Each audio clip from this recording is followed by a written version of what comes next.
सेना में महिला अफसरों की एक और बड़ी जीत हुई है। केंद्र 11 महिला अफसरों को भी अब परमानेंट कमीशन देगा। कोर्ट ने साफ किया कि जिन अफसरों के पास विजिलेंस और अनुशासनात्मक क्लियरेंस है वो पीसी की हकदार होंगी, यानी परमानेंट कमीशन की हकदार होंगी। लेकिन महिला अफसरों को जो ये जीत है वो आसानी से नहीं मिली है। सुप्रीम कोर्ट की फटकार के बाद केंद्र झुका है और कुछ और महिला अफसरों को स्थायी कमीशन देने को तैयार हुआ है। इससे पहले सेना में परमानेंट कमीशन मामले में सुप्रीम कोर्ट की अवमानना का केस चलाने की धमकी के बाद केंद्र सरकार के रुख में नरमी आई। सुनवाई के दौरान जस्टिस चंद्रचूड़ ने चेतावनी दी थी कि हम सेना को अवमानना का दोषी ठहराएंगे। सेना अपने क्षेत्र में सुप्रीम हो सकता है, लेकिन संवैधानिक कोर्ट अपने क्षेत्राधिकार में सुप्रीम है।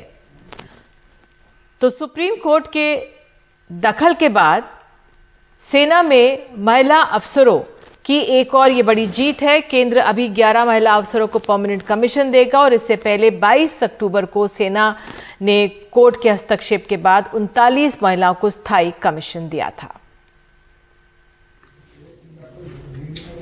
सुप्रीम कोर्ट में मिली जीत पर जश्न मनाती सेना के महिला अफसर। आखिर लंबी लड़ाई के बाद उन्हें यह जीत मिली है। सुप्रीम कोर्ट के दखल के बाद केंद्र 11 और महिला अफसरों को भी 10 दिनों के भीतर परमानेंट कमीशन देगा।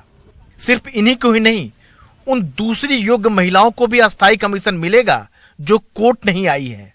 यह एक ऐतिहासिक क्षण है इन महिला अधिकारियों के लिए। ये 2010 की जो लड़ाई इनकी चल रही थी वह आज उसका फाइनली आज वह एक बहुत ही अच्छे नोट पे खत्म हुआ और इन महिला अधिकारियों को जो अधिकार उनसे वंचित थी वो आज उनको फाइनली उनको दे दिया गया। सुप्रीम कोर्ट ने साफ किया कि जिन अफसरों के पास विजिलेंस और डिसिप्लिन क्लियरेंस है वो परमानेंट कमीशन के लिए हकदार होंगी। केंद्र ने कहा कि ऐसी महिलाओं को 3 हफ्ते में अस्थायी कमीशन दिया जाएगा। सुप्रीम कोर्ट के कड़े रुख के बाद केंद्र ने यह फैसला लिया है।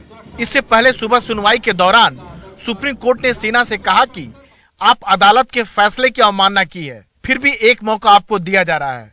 तब जाकर सरकार ने साफ किया कि वह संबंधित महिला अधिकारियों को परमानेंट कमीशन देने को तैयार है। आज फिर 11 महिला अधिकारियों को सुप्रीम कोर्ट के इंटरवेंशन के बाद परमानेंट कमीशन मिला। तो पहले 39, फिर 11 और अभी भी कुछ बाकी है जिनके लिए सुप्रीम कोर्ट ने कहा है कि सरकार उनकी योग्यता देखते हुए उन्हें परमानेंट कमीशन दे।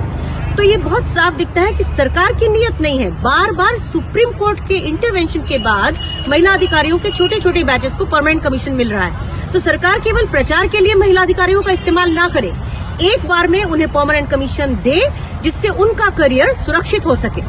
सुप्रीम कोर्ट के हस्तक्षेप के बाद सेना में अब महिलाओं के लिए और रास्ते खुलेंगे। लंबे संघर्ष के बाद किस्तों में ही सही सेना में महिलाओं को उनका हक मिल रहा है। बस सवाल ये उठता है कि सेना महिलाओं को उनका वास्तविक हक देने में इतनी आनाकानी क्यों कर रही है। आखिर महिलाओं को सुप्रीम कोर्ट का ऑर्डर कब तक लाना होगा। नई दिल्ली में आशीष भार्गव और पवन कुमार के साथ राजीव रंजन, एनडीटीवी इंडिया।